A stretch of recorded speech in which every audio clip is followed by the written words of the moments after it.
নমস্কার বন্ধুরা, আমি পাপিয়াস কিচেন ব্লগ চ্যানেলে সবাইকে স্বাগত। আশা করি তোমরা সবাই খুব খুব ভালো আছো, আমিও ভালো আছি তোমাদের ভালোবাসায়।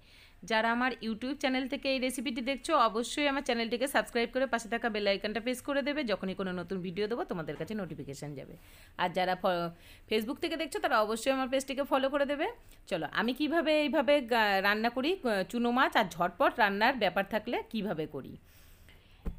আমি যখন রান্না বসিয়েছি তখন একটা দাদা এখানে পুকুরে তার বিক্রি করার পর সমস্ত ঝুড়ি ধুতে আসে, তার কিছুটা মাছ বেঁচে গেছে। মাছগুলো দেখছো তো, খুব বেশি মানে পেটটা ভালোও নেই, মানে একটুখানি মানে কীরকম হয়ে গেছে।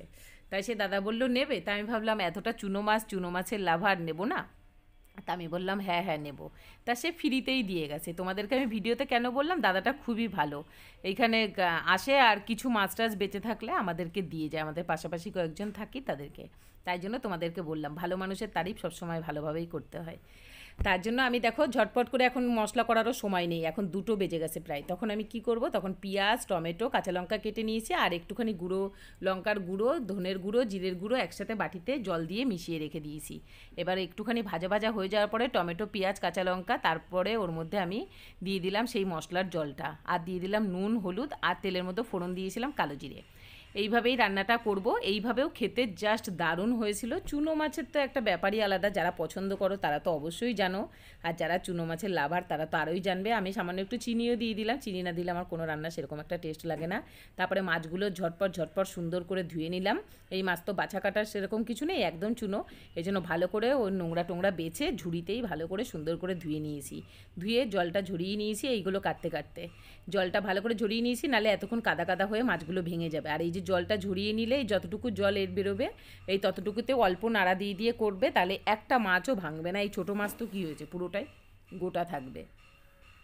আর কারা কারা চুনো মাছ লাভার, অবশ্যই আমার এই ভিডিওটা যাদের সামনে যাবে তারা প্লিজ একটু কমেন্ট করো, আর কে কোথা থেকে ভিডিওটা দেখেছো। আর কারোর যদি ভিডিওতে নাম নিতে হয় অবশ্যই তোমরা বলে দিতে পারো। সবাইকে অসংখ্য ধন্যবাদ পুরো ভিডিওটি দেখার জন্যে। আমি এটা বড় ভিডিও করে করেছি 3 মিনিটের, এই কারণেই যাতে ভালো করে বুঝতে পারো আমি মাছটা কীভাবে করেছি। ছোট ভিডিওর মধ্যে না সবসময় বোঝাতে পারি না আমি, হয়তো অন্য কেউ পারে, আমি অতটা পারি না। তাই জন্য এগুলো আমি ভাবছি এই 3 মিনিটের ভিডিওর মধ্যে দিলে তোমরা বুঝতে পারবে। এই দেখো, হালকা হাতে অল্প অল্পভাবে নাড়তে হবে যাতে ভেঙে না যায় মাছগুলো। মাছগুলো সত্যি আমি ভেবেছিলাম ভেঙে যাবে, কিন্তু খুব বেশি যে গুঁড়ো হয়ে গেছে তা নাই, দেখো এখনও গোটা গোটা রয়েছে। পুরো নামানোর সময় হয়ে গেছে তখনও। তারপরে একটু নুন মিষ্টি চেক করে নিতে হবে, আর একদম মাখা মাখা হয়ে যাবে তেল তেল, এই যে তারপরে নামিয়ে নিতে হবে। দেখো তো তোমরা কেমন হয়েছে, অবশ্যই বলো তোমরা কেমন হয়েছে। আমাদের তো খেতে জাস্ট দারুণ হয়েছিল। এই দেখো প্রত্যেকটা মাছ গোটা আছে।